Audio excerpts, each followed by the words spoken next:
Hey everybody, how's it going? Christian from Treasure Town here, and today I'm excited. We're going to be doing another 5,000 coins to search 5,000 pennies, 50 bucks face value, but the big takeaway as always is that I'm trying to fill up these folders. Here I've got a Canadian one, here I've got one of the two wheat penny folders that I'm working on, so in addition to any crazy finds like proofs, Indian head cents, Civil War tokens, the big magnitude stuff, we're also trying to slowly knock these folders out, so we'll hope to do that today, and I'll see you on my first find.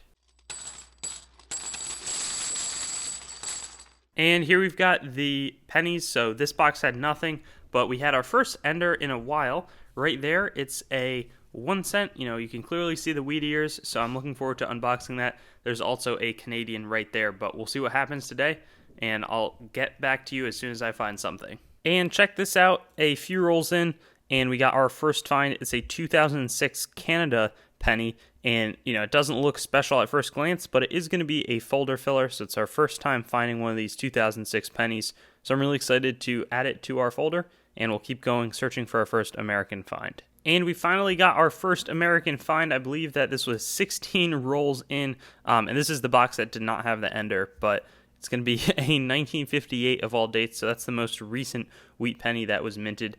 But a first find is a first find. The past two boxes before this, we got the first roll at it, so definitely a little departure from that, but I'm hoping that things can only go up from here. And about 7 rolls later, we got something. Normally, would I be too excited about it? Definitely not, but we got a 1950 wheat penny, so that's our second one in 23 rolls. Definitely not the best pace, but it beats our 16 roll wait from last time. In the meantime, we did get this Canadian penny, 1995. Not much significance on the date, but we'll keep going.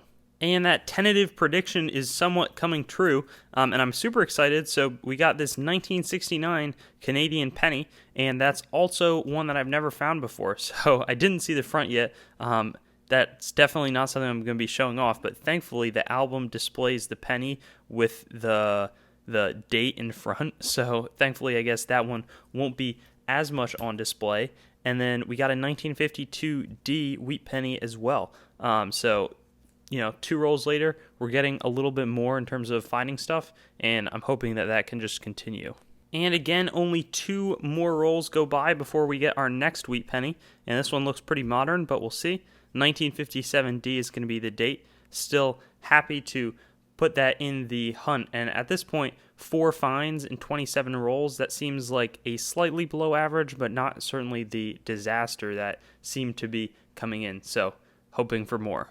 This time it took a more normal amount of rolls, like 6 or 7, to get the next find, but we did get one, 1945. That's going to bring us to the 5 wheat penny mark here, but still one that I'm happy with. And I really have to say, finding 2 Canadian folder fillers at this point has been pretty challenging in one hunt. Most hunts we don't even get one, so I was really happy, to get this one as well as the 2006. And we got one probably 3 or 4 rolls later, but it also looks relatively modern. 1955 is going to be the date, no double die, of course. Looks like it's a little bit raised to the, I'll show you what I'm talking about, slightly raised to the side, but that's just some die deterioration. That's not actually doubling in that last 5.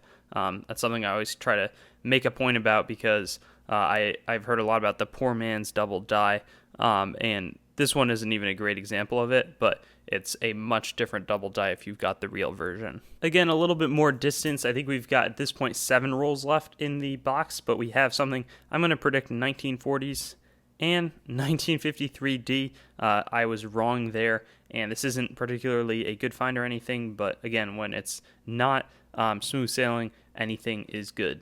And we just found the counterpart, the 1953 to that last 1953D coin, so solid. And then we have this reveal, that's 2 wheat pennies, and we got another one, 1953D. There you go. So that makes, I think, 3 of that year found all in a row, but at this point, that's 2 pennies. We've got 4 rolls left.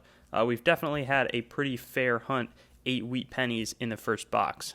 And right here we have our first find of the box. I just want to stand corrected. I actually had 9 wheat pennies in the last one.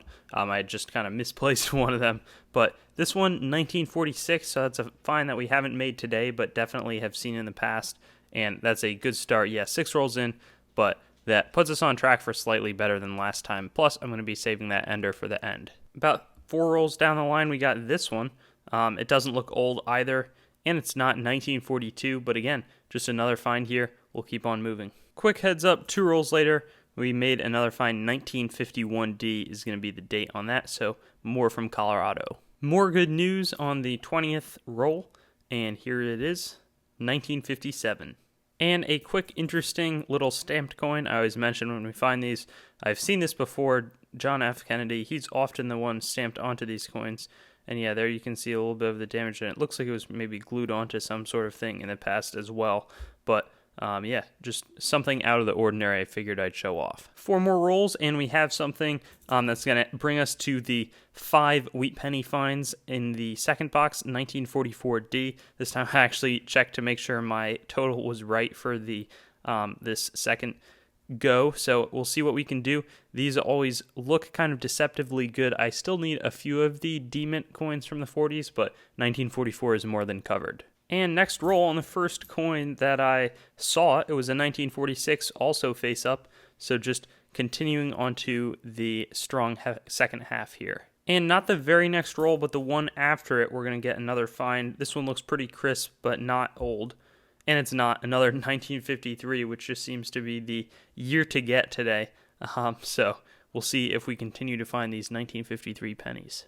So we got a coin that I'm pretty excited about. It's right here, and it just looks old. It has that look of a solid coin. I don't know if it's a little bit more like depth or something like that, but the last time that I predicted this, I thought it was 10s or 20s. We ended up getting a 37S, which I'd never ever found before. So my hopes are up. Let's flip it over. And we got a 1923. That is awesome. That's going to be new in this series. Have I found one of these a long time ago? Yeah, but there's even a little wood grain toning, which I think is pretty on coins, but it's been many, many tens of thousands of coins since I've found one of these, so that's a super welcome addition to the hunt, and it's definitely going to make it a lot better of a hunt. Let's get through the last 15 rolls. More good news about 3 rolls later. We'll see what we've got. This one looks new. 1948 is the date, so great find. Closing rolls of the hunt. I also forgot to mention it, but since my book differentiates between the different markings, this is a folder filler as well. Took us a little while, probably like 8 rolls or so, but we've got yet another wheat penny find. My prediction is that this is just kind of an aged looking penny, and that is the case. 1945 is not particularly old, but I think that's going to bring our total to minimum 10 finds this hunt, so really happy about that. So here's the ender. This is our last roll, and it actually looks like it's going to be in pretty good shape. It's rare that we see something in that good condition on the end of the roll, so I'm excited to see what that is, and then also if there's any other finds. So I think I'm going to keep this one to the side and then briefly search the rest of this roll, and I'll speed it up if nothing happens.